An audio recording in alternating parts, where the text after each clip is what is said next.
And we're on. My friend, it's a huge honor. It's the first time we have you to Prescription Punk Rock, our Quebec radio show. We've been following you guys since day one when you started up. But first of all, for people that maybe don't recognize you, who the hell are you, man?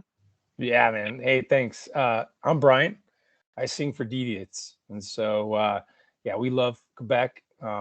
I'm excited to be on this. I'm excited to talk about who we were, who we are, and where we're going.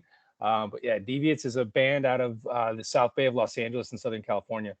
We got our start on a local record label, and then ended up putting out a record with Epitaph and touring around and got right into your backyard. And so we took a little bit of a break, and we'll talk. I'm sure we'll talk about that, but we're back. So yeah, Brian from Deviates. I sing for the band, and really excited to be here.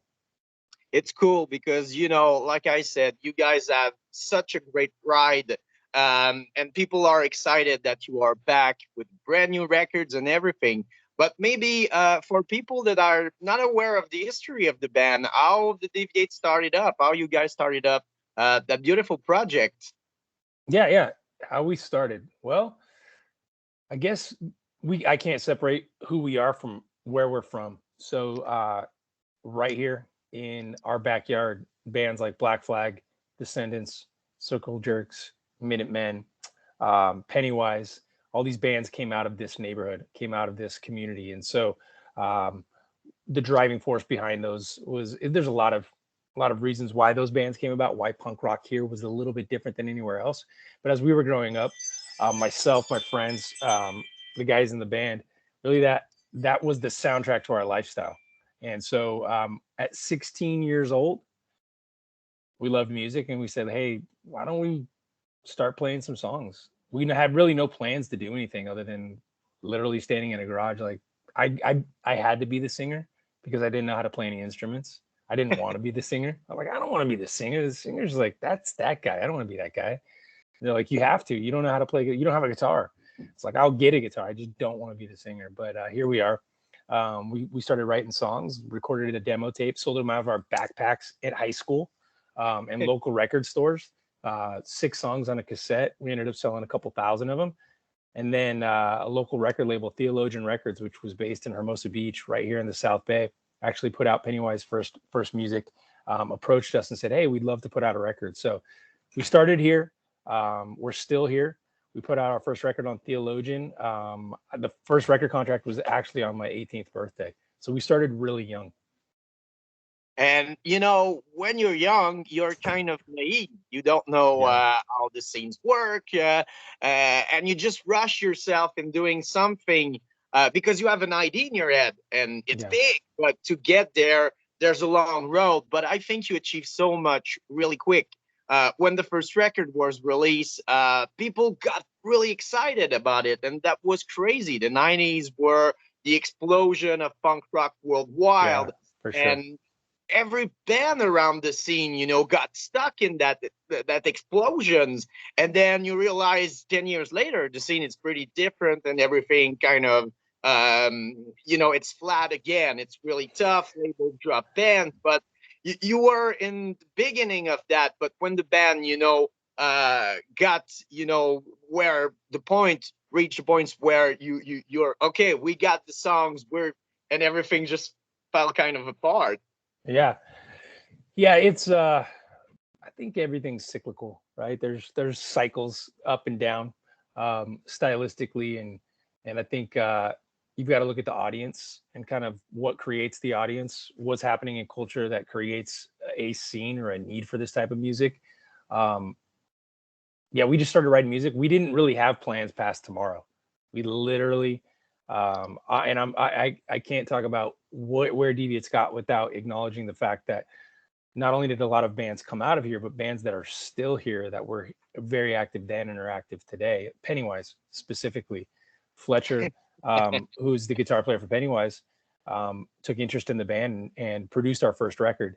And really, those guys became friends.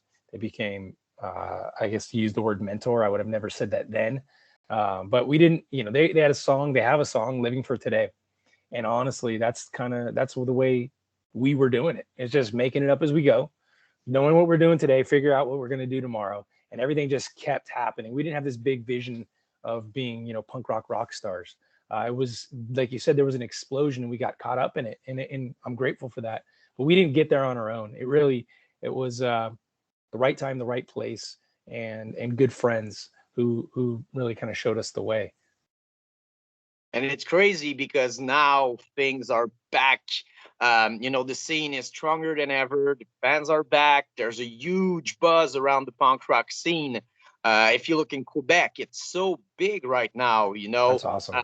Pandemic slow things down, but everything's gonna be crazy. And the thing is, what I felt is that there are a lot of bands that didn't have the success that they deserved back in the days because the Offspring, Green Day, all those crazy huge bands were taking all the headline and everything. But Yeah. people got times. The punk rock fans took time to dig again, that scene and discover jewels and gems that didn't have the success. For example, you mentioned it, Fletcher's helped Cigar back in the days, and it took like Yeah. 10 and now Cigar are, a legendary band because there was a Yeah. lot of talk about that. And their story is kind of crazy, making that crazy fast melodic records that didn't have a success when it was released. But now it's it's kind of a gem of the scene. And I think a lot of people discover you guys recently, and now with the new records and everything, you're gonna be, I'm pretty sure, surprised the amount of people that are now interested and now fans of the Deviates. Yeah, that's encouraging. Cigar, awesome band. In fact, we just announced yesterday morning we're going to be playing a show with Cigar at the Troubadour in Hollywood. So that's where we had our last show. We're super excited to play with those guys, Rami, John, they're just great guys. Great album. Yeah, it's different, right? The way that people consume music, the way that people access music, the visibility to bands and the awareness around bands.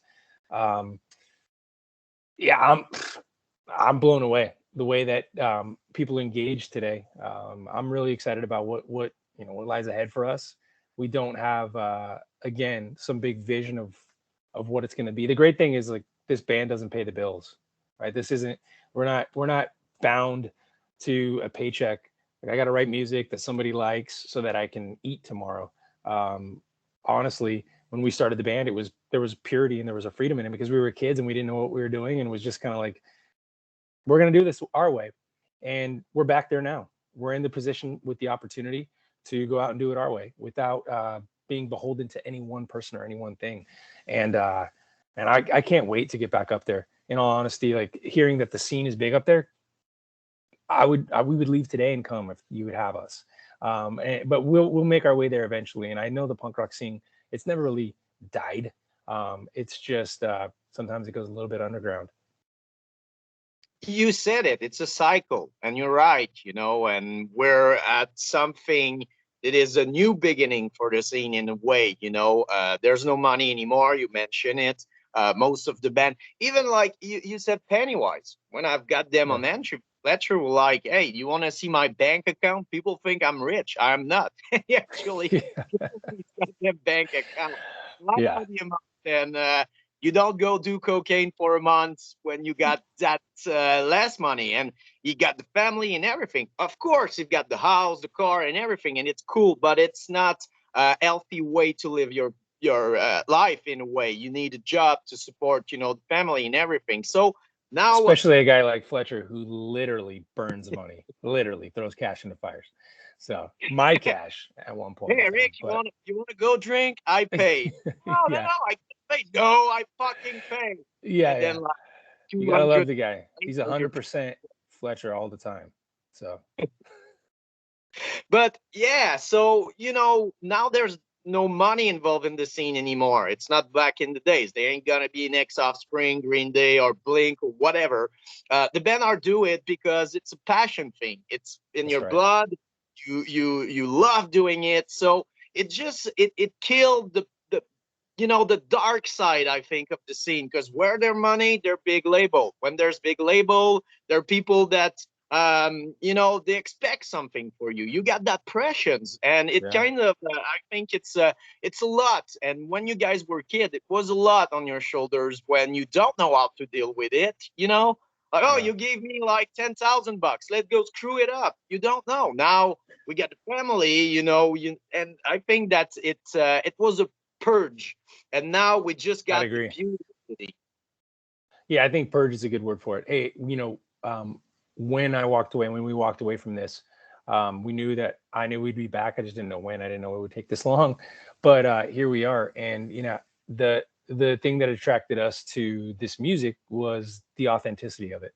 The bands that I listened to as kids weren't just saying words, right? There was an authenticity to it. When you went to a show, there was a community, and so that was what attracted us to it, and that's why we're back, to be authentic and to engage with that community, not to take, but to enter in and to be, it's a shared experience, man. There's a band on stage with people singing along. That's great, but our favorite experience is being in small clubs with, or there's literally you're in the crowd or the crowd is on the stage.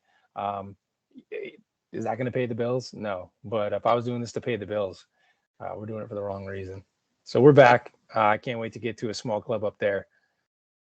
And that's crazy because I don't know if the pandemic helped you out to say, okay, let's bring the band together. Because a lot of people were taking the scene for granted, the show, the band, and everything. And now we realize we can lose that at any moment. And we Yeah. just at the start of, you know, we're getting back at it, but it's slowly right now with the pandemic. But was it something that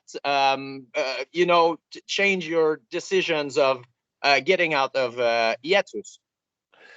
You know what? No. Pandemic hit me like it hit everybody else, completely unaware that it was coming, and our it actually screwed up the timing of things for us. Um, so we in 2018, that's when I thought this was going to happen, but it took a little bit of time, and it threw things off. It's hard to get people together in that environment, and so writing a record, recording a record. This is actually less songs than we wanted to put out. It's I'd call it an EP, but if it's more than 6 songs, they require you to call it a record. So it's 7 songs. I wanted to put out 16 songs, but I couldn't get everybody in the studio in practice and write. So the pandemic kind of screwed things up. But we had plans to come back, and this is the first batch of new songs. We're going to continue to put out new music, and looking forward to getting this whole thing figured out so the world can reopen and we can get back on stage. It's cool because I know you guys will not release something that you're not proud of, and I know your work ethic is really strong, and the past albums show it. You're really driving band, so yeah, it's Thanks, tough. man. Appreciate that. The thing is that with social media, I call it the monster. And if you release records, example in January, Yep. 4 months later, people would ask, "What, what's up with you guys? We released a Yeah. record when 4 months ago. Oh, it's a long time. It's so Yeah. Right. things Yeah. are so fast. So if you release an EP, a single letter, another EP in the years, people think they're nonstop. They just when they just like but you can Yeah. record all those 12 songs in a row, just cut them out and release 2 EP. You can play. It's a new playground. It's not like, okay, we're gonna tour, release a record, tour, release a records. You Yeah. can play with that now. Yeah. It is. You're right. The attention span is very short, right? You just flip on by and you're on to the next thing. So I'm honestly, we're in this space of like, do we play into that? Do we give into that? Um, I mean, yeah, we want our we write, record, and release music so that people can hear it, people can enjoy it, and it can be shared in a shared experience. But I don't know. I mean, we're figuring that out. Like you said, you release a record, 4 months, people think when you're putting out the next record. Where it used to be an 18-month to 2-year record cycle, now people just want it nonstop. So we're gonna figure that out. I mean, sounds like I should be calling you to figure out what the next steps are. But right now, I think we're in a good pace. We're gonna release tomorrow. The record comes out, and then we've got shows lined up for the next few months. We're gonna be getting back into the studio as soon as possible. We're going to be releasing some new things next year, a little preview. We're going to be releasing stuff early on in the spring, and really want to keep cranking out material. We have the opportunity, we have the ability. If the world opens up and gives us a chance to get on stage, then we'll be able to come and share them with people. Yeah, but you're right. People are finding it in new ways. Yeah, and people got more time, like I said, and they discover band and everything. They lost the show, so people are crazy. I had a chance to see maybe 10 show this summer, and it was Really? amazing. People went nuts, like I nuts. bet. And I feel like every kind of show in a way. There was a show where people got they got that square place where they cannot move. They're watching the shows, Okay. uh, and it was cool. And I saw shows that there was no distance, no mask, not anything, and people Yeah. went crazy. They were like drunk ass, and it was like Yeah. the first time they see a show. So I think it's gonna go for a year, two. I don't know. I really hope it stay, but for the next 2 years, it's gonna be really crazy. People understood that it's not like I said, it's not. It's something that you can lose, but it's more enjoying the moment with people that you enjoy and love, and seeing the band. The band is kind of the second thing now. It's not just about the Yeah. show. It's about getting together and bring the scene together. And I think people realize that, and it's a cool thing. Yeah, I agree. It's what it was before. And I think it's going to Yeah, bring it back. It's really what it was before. Before you could see it on your phone, before you could participate from a distance, um, you had to the local record store would have flyers, right? You would figure out through word of mouth. You would see in magazines where there was going to be a show, and then you would show up. There was and experience it. Now, it's just I really think that, to your point, people getting back together is a big part of it. And so, man, our first show back is going to be on October 7th in Ventura. So yeah, on a stage with a crowd. California's kind of crazy right now. They're figuring things out. What's going to happen? How's it going to look? But I hope it is as close to what it was before as possible. yeah, I think so. I think the worst is behind us. There's I still a agree. month. We're gonna see like a case rising, which is normal because the flu, everything's gonna like mix it up. But till the end of the years, we got 2 years. I think we figured out how the virus work. It's always the Yep. same. I think that we're gonna rearrange things, and we're gonna live with the virus, which is the difference that we did. We were more hiding, trying to understand it, but now with the vaccine, and kids were getting, they're pretty well with that. They don't get like really sick and die and everything. So, and yeah, we gonna get back to it. And I'm proud that it sucks because it was supposed to happen before for the Deviates to Yeah. come back, but everything is in place, and you're gonna freak out because the thing is, yeah, you got new fans, but the old fans are so excited. It's a really exciting news, and I think you were kind of the missing puzzle because a lot of band regroup over the last 5 years, and you were the missing thing. I have thrown the name a couple of times. I was working at the Rock Fest for many years. Oh, you Uh, were okay. That's rad. I was the guideline to bring punk rock band, melodic punk rock band, because Alex know the scene, but not that well. And I throw Yeah. the Deviates a couple of times. We should get, David that. That would be crazy. So I think people are gonna be really excited about that. And the new records. How was it? Is it more easy now with the experience you guys have, or is it more tough to write new songs, create new music? I never stopped writing, and my process hasn't changed at all. In all honesty, I have a beater acoustic guitar that I've written pretty much every single Deviates song on, and so I sit down on the couch or a chair and just write a song on the acoustic guitar. I used to have to use a tape recorder. Now my phone records it, and then take it to the band, work the song out. It's not any more difficult. I think what it is now is it's much more focused. I know who we are. I know where we're going. We're older, we're more mature, and I think we because we know who we are and we have a vision beyond tomorrow. Like we used to just look, what's tomorrow going to have? I know where we want to take this. That this writing process is going to be a lot easier than it was in the past, which sounds crazy because we were teenagers and it was just real easy to get together in a garage. Right now, I mean, I'm really proud of these songs. I'm looking forward to you being able to hear them all, and everybody who's going to be watching this interview being able to go over and check out the new music. And then you've got my number, so whenever you need us to come out there and play some shows, we'll do that. But yeah, the writing process has been smooth, and I've got like 90 songs to burn through. So yeah, there's a ton of material. So we're just gonna work through it, keep putting it out, and see what happens from there. You can be the judge, right? Tell me if it sucks or not. From what I heard, it's pretty goddamn good. And the Awesome. thing is, right, with times we grow up, we know what we want, we know who we are, and we just like we know the direction. And I think it's a good thing. Like you said, you don't have to find yourself, find the sound of the band. Everything is there. It's just like taking people and that.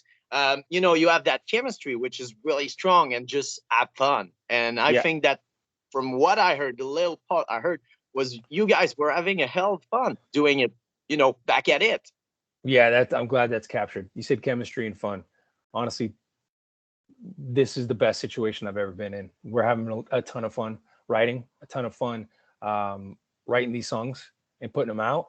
Uh, and I'm glad. I hope that performance is captured because we are intentionally music that comes out here intentionally aggressive. Like I'm not.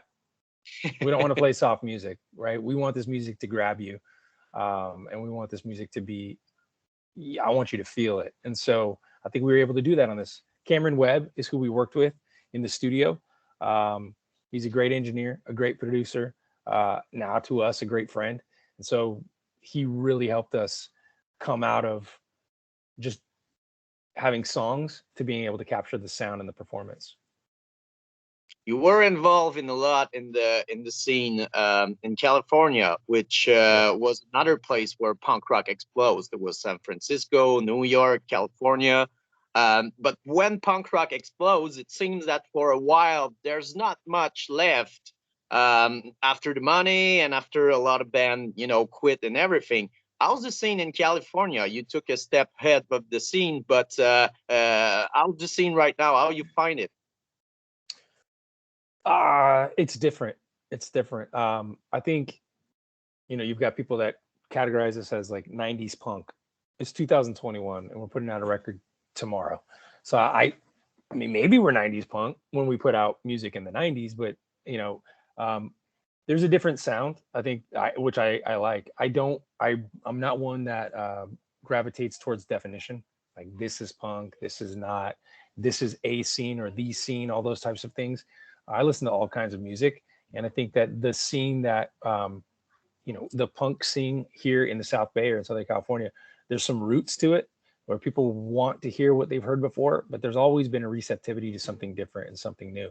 And so I think you'll see more and more bands coming out. I love the fact there's a lot of bands that are more bands that I'm seeing now who have like women as singers, girls as singers. I think that's awesome. And not just singers, but across the band. And there's more receptivity to that, and that's a different type of aggression in it. And it, I'm really stoked to see that. It's so true. And when you look at history of punk rock, there always been girls involved. Yeah, X got a girl, the Germs. I mean, there was a lot of girls involved in that scene, but at yeah, that time it was really dangerous. But in the 90s, we were not talking about the danger of the scene for girls. But now, band like War on Woman, there's a yeah. lot of them talking about that, creating a safety zone. So yeah, the scene is. It's weird to say that it's a punk rock scene, which everybody felt that every door is open and people were really open mind and no racism, no. But actually, it got it too, and there was people Yeah, that were this in the scene back in the days and everything. But like I said, now we're in different time, different era, and it's cool to see that woman not just took their place, but are doing it maybe better than boys and agree. whatever. Yeah, That for sure. rocking the world, and we need that because it's through diversity that we find some gems and we push the scene. Because outside that, it's gonna be the same fucking line. And what's Agreed. the point? Yeah, and you know what? They didn't figure it out over the last 10 years. They've been doing it all along, but they just weren't given the space, and that's on us. That's on us. But now they do, and so I'm excited to see that. Yeah, it's I've a got two really good. daughters myself, and I've got two girls myself, and you know, I to limit them, that just makes me angry to think that anybody would do that. And then like, where have I done that in my life? Where did I do that in the past with either my music choices? So yeah, I mean, I don't want to get overly philosophical here, but I think that the punk rock scene is better today than it's ever been. I think so. I think so. And the quality of the band too. The thing is, you don't need to go in the studio anymore. You can do it at home. Everything is there. So yeah, the main problem is there are too many bands, but it's a beautiful problem. So that's when people like me. So hey, I'm gonna Yeah. do a radio show and try to, bring you the best of that. But it's beautiful to see that everywhere in the world there's a punk rock scene, which was not the case in the 90s when you guys were playing. It was still building Yep. itself everywhere in the corner of the world. Yeah, agreed. And hey, real quick to that last statement I make, people will resent that. They won't think that this is the best it's ever been. Like the best was, it happened in the late 70s, early 80s. It happened in the 90s. We can never repeat that. Um,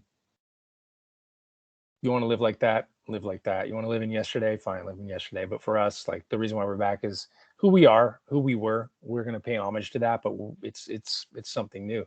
And to your point, it's been able to expand and it's been able to grow. And so you can go pretty much anywhere in the globe, and you can see and hear that rebellious angst that creates community, right? Yeah, and I think the next generations gonna be really into punk because with the COVID and the pandemic, we kind of forget about kids. We never ask them what they think. We were talking through them, and then the politicians, a lot of people were talking.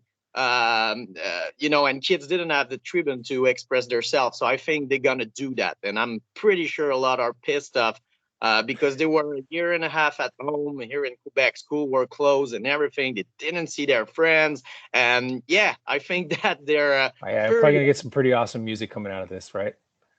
Some seriously pissed music. It'll be good.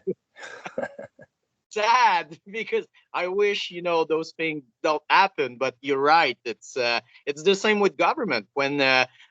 in the U.S., like the era of Trump, there were a lot of punk rock that fire at him, and it brings a great songs and curiosity, like you said, and that's what punk rock is fuel. Yeah. I'm not we're not a political band, but I don't like any politicians. That's a big statement. How about this? I don't know them personally, so I can't say that.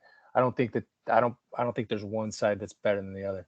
I think that the collective human experience is unfortunately greed and more and more and more. And these guys who are making decisions, um, look at their net worth, what it was going in and what it is coming out. So their motivation isn't you and me. No, no, it's the money. That's it. It's always It's Yep. it's the money, and it's getting always bigger and bigger, and you kind of lost yourself in that process. And Yeah. it's easy to make the same point with the punk rock scene. A lot of band went mainstream, and they were not really happy about it, and they were not in a happy zone because everybody, okay, today you're gonna do that, do that, do that, and I don't want to do that. You have to do that. There's million involved, so fuck you. You go Yeah.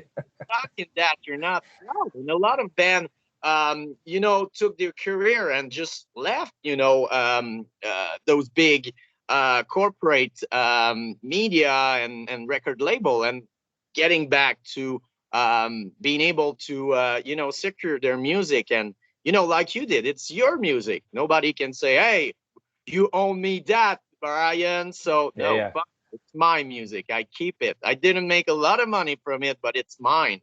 Yeah. Yeah. No, the money. Yeah. They're just know that for us, there wasn't money, right? It wasn't. I guess maybe that was something that we could have chased after, but I'm really glad we didn't. I'm really glad we stopped when we did and preserved the purity and freedom of it. The record is gonna be released tomorrow. You work your ass on it. How you felt? It's gonna be everywhere. If you want to buy it, of course, we encourage you because we want to see the Deviate around Canada and Quebec. But if you don't, you can afford it. I understand that. go listen to it on YouTube or Apple Music or Yeah. Spotify. Learn the song. Yeah, man. Thanks. I honestly go out, listen to it. If you can afford it, buy it. Support bands. I miss local record shops. Support the bands. Don't stream. I mean, I'm guilty of it at times, but I would rather buy the music than stream the music. But if you can't afford it, get it. If you're like, screw you, Brian, I want to listen to the music and I don't want to pay for it, you have that option. Go for it. But yeah, check it out. Deviatesband.com has all of our information. I know that you'll probably have a link here. You can check it out on YouTube, Apple, Spotify, wherever you want to go. Listen to the music. We're making it for people to listen to it, not for some income. So, man, we're pumped. I'm super stoked on the songs. And yeah, It's so Holding good. Out is the record. Holding Out. And it's been some time. Who did the artwork of the record? The artwork's an old picture. The cover of the record is a picture from one of our last shows at the Troubadour. And Oh it's wow. a black, yeah. So it's really connecting the dots. The cover of it is the front is an old picture, the back is a new picture. It's the same aesthetic, the same black and white. Really, what we wanted to do was connect the dots and show that though there has been some time, the last record was called Time is the Distance. Though there has been some time from the last record to this record, really, there's a common theme in that, a common thread, right? There's the same aggression, the same sound, really the same mood. Uh, I'll let you and everyone else be the judge, but we're super proud of it. It's more mature. It's different in a way, but it still deviates. We felt that you guys grow up, but the aggression is still there, but it's direct to something positive. And I think at the end, even if it's a strong, fast records, but it's still positive at the end. And I like it. The vibe is really cool. Cool, man. It's good to hear. Yeah, I don't think that aggression needs to be a negative thing, and even despair. Like a lot of my lyrics have been personal things and despairing, uh, and I think I know personally, like finding community in the scene, finding community in punk rock was a good thing for me. And so we addressed despair on the record. We community, but absolutely, we it's aggressive and it's going to stay that way. And the goal is for it to always be that way. And I don't think that's a bad thing. Um, sure, peace is a good thing. Yes, love is a good thing, but we're not a peace and love hippie band. This is in your face aggressive punk rock. Brian, do you remember the first show you did with the Deviates, the first one? Yeah. Well, the very first was we snuck onto a battle of the bands at our high school, and nobody really knew who we were, what we were doing. We, at least from a faculty perspective, and we got through 2/3 of our first song before they unplugged us.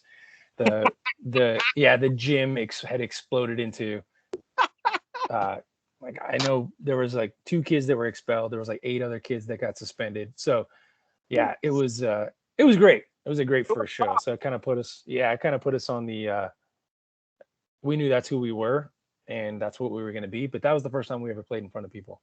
And it's just kind of consistently been that. It's been a good Wow. time. Yeah, never Wow. violence. I don't want violence. Like let me be clear. Like when I say aggressive, I don't want violence. I'm not about and we've never been about, you know, exacting or enforcing our will upon people. Um, Again, I don't think aggression necessarily needs to be violent, Oh, nor should it be. I don't think there's any place for that. It always finds its way in, but there's no place for that. We've never been about that. We don't want to elevate one person or one group over any other group and say that we've got it figured out. We are we're an aggressive band, but we're an inclusive band, and that's what we've been, and that's what we want to be, and we're gonna wow. do that. Yeah, and you know the LA scene was really really rough at the end of It the was. '80s. You know, from what I heard, if you read the NoFX book, and a lot like suicidal tendency stories, is it's crazy. It's not cool at all. You know, It's not raping cool. people, get murdered at shows or stab or A lot of whatever. stabbing. A lot of there's a gang mentality, and that's gonna Yeah, exist. I mean, I could break that down and like the psychology behind all that and how that could be attractive to somebody. But yeah, that existed. That would show up some of our local shows, and if you're just silent about it, it's just going to continue to exist. But we've never been silent about it, and we won't be. We can wait to see you around Canada. You know, there's a special place. People never forget about the Deviates. They're still there. And the news is just, it was a big hit there. People are so happy that you are together with new stuff. And of course, we encourage people to go grab it physically. I'm going to wait in Quebec. And Brian, if you need anything, let's do it. I know the border is going to open soon. Things going to get better. So yeah, we fucking hope to see you around here. There's beautiful festival, the Poudza, Red We Bridge. love Canada, and we love the festivals. Man, 20 years ago today, we were in Canada. Yeah, like right after September 11th, we were in Lubbock, Texas, and we were finishing a leg of a U.S. tour and on our way to Canada when all this craziness was going on. And we were actually touring through there on our way to downtown New York. We were supposed to be playing downtown right near the Trade Center on the 25th of September. We ended up having to play upstate New York. But yeah, I mean, there's a lot of memories of 9/11 and the horrific event that was. Shortly thereafter, we were in Canada, and we love Canada. So yeah, we want to come up to the festivals. It's one of our funnest places to be. Your neighbors, right? It's like we want to get there. We want to have fun. So looking forward to festivals, looking forward to our own shows, and looking forward to coming and sharing space with you guys. Brian, it was a huge honor. It was something that I wanted to do for many, many years. And thank you for your generosity, your time.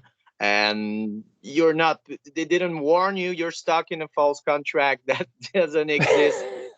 It's your show. You come back as many times as you want. Please, please. I'm really excited. Let me know what you think about the music. Thanks for everybody who's watching this. And yeah, when we get up there, come up and say something. Come up and say hi. We want to be accessible. I think that's one thing too that the scene was before, and I think is starting to become a little bit more, in a strange way, even through social, accessible. Not separating the bands from the fans and the band from the audience. We're all one people, and so we're looking forward to getting up there and getting to see all of our Canadian friends again. So thanks a lot. I really appreciate it. Wow, real quick, I was a metalhead in high school, and Okay. you know, I saw many, many bands, and it was inaccessible. You cannot go see the band. There's security. If you want to Yeah. go see Megadeth, you cannot speak to Dave Mustaine or anyone in the band, and it was something kind of surreal coming from a scene that took a lot from punk. You know, the trash scene took a Yeah. lot from the first wave of punk rock, or even like the DOA germs and everything. Yeah. Yeah. Yeah. That energy, that aggressivity, and to become something like more pop. And it's a choice, and it's okay with me. But that's why I choose the punk rock scene at the end of high school. Everybody was leaving the punk rock scene to get metal, but I dig that scene because for the first time I saw, I don't know, Face to Face or Lagwagon or Joey was there, and I can Yeah. share my emotion about the show and drink a beer with them. And it was kind of human scene. That's what I felt at first, and that why it bring me there. And you know, I did something like 1,700 interview over the years, and it's always been great. People are amazing in that scene, you know, and there'll always be a few, but mainly that scene is still very beautiful and accurate. We need punk more than ever. Agreed. Yeah, the jerks weed themselves out, but you just said Face to Face, Slagwagon, Joey, great guys. I had the same experience as a fan going to their shows and experiencing that. So yeah, that's what makes punk rock the best. It makes it accessible. It's real. There's no separation. Um, so I'm glad you've had that experience there. I've had that experience here, and I'm looking forward to prolonging that experience. Like you said, for these kids that are coming out of just being locked down, shut down, they're going to be pissed off. They're going to have great music, and I can't wait to hear it. And you're gonna be the soundtrack of it. Brian, thank you. Before we leave, can you do us a really simple ID, just saying, "Hi, this is Brian from the Deviates," and you listen to Prescription Punk Rock. As simple as that. Absolutely. Hey guys, I'm Brian from Deviates, and you're listening to Prescription Punk Rock. Hell yeah, nail it in one time. How professional you are. Hey, you're a good coach. I really have to blast, seriously. Thank you for your time and generosity. I'm going to wait for you in Quebec and make sure if you need anything, if you want to work something, let's do this. We have to bring your ass here next year. For sure. I'm gonna definitely reach out to you because you know that scene better than I do. So I'm gonna need a guide. I'm gonna need a help, and you seem like you're the one to help us. Thanks, Eric. It's gonna be an honor, man. It's gonna be an honor. I don't have life, so punk rock is my life. That's a good life. My two kid would kill me, like, hey, we're there. Yeah, yeah, yeah. We'll bring But the yeah, kids. We'll get the kids you together. know, you have my number too. So I'm going to send you all the details. I'm going to hear the interview in 2 weeks. I'm going to send all the details. We're not a podcast show. We're live in the Yeah. studio. CKRL, it's at 40 years old. It's the first Dang, francophone. man, that's really good. That's awesome. 40 years. Yeah, it's crazy. And they're still, playing show like me, or metal Yeah. shows and everything. But they're still going great. They have a lot of audience and everything. We're really lucky. But we have the podcast available. So for people, maybe it's too late or something. Yeah. We have the podcast right after. And I'm going to use the video. I'm going to put it on my YouTube channel. So people Awesome. can look at the whole interview. So is there a way that my guys can get that? When I say my guys, you saw how jacked up me getting on Skype was. There's guys that are helping me that know everything about tech. We're gonna be able to get that back to like Mike from Earshot so that our guys could put it on Facebook and put it on Instagram and drive everybody towards your pages. Is that Yeah, something we'll be it's able to do? pretty simple. People can listen live through the website of CKRL. So I'm gonna send you the website, the dates, and it's really easy. They just have to click. I think it's the right or left bottom of the main Okay. page. They can listen live anywhere in the world, and the podcast is a link. They just have to download it. Perfect. I love thing too. I'm not a technological people guy. I Yeah. have so hard time saying technological. Yeah. Sorry for my mistake. French sometimes the pronunciation What is are you not. saying sorry for? We're the ones that screw up language, man. We have so many weird slang. I mean, we're the ones that get it all jacked up. No, I really I'm looking forward to being able to hear this, see this, and then push this out so other people can come check it out. 40 years. That's awesome. How long have you been doing it? We just celebrate our 13th anniversary as Wow. prescription punk rock. But I was maybe you heard about Émilie Plamondon. She Yeah. have a show called Punk the Town, and we used to be together for 2 years, and Okay. then to cover more of the scene, and we help each other out by oh look, that guy is available for an interview and throwing. And so we try to cover the whole scene together. So it's pretty rad. That is right. You said 1,700 interviews. That's crazy, man. That's really cool. Good for you. I Thank don't you. know. Yeah, that's pretty I'm doing awesome. better than when I started up. We all are, man. This is like honestly, this is the second time I've ever done this. You Like kidding? no, I've never. Yeah, I. This is the second time I've ever done a Skype interview. So I wasn't sure if I was going to come off like too robotic or not personable. I don't know. Hopefully, it You're good worked out. with your voice. Actually, you could do radio or podcast whenever. They say that I don't know.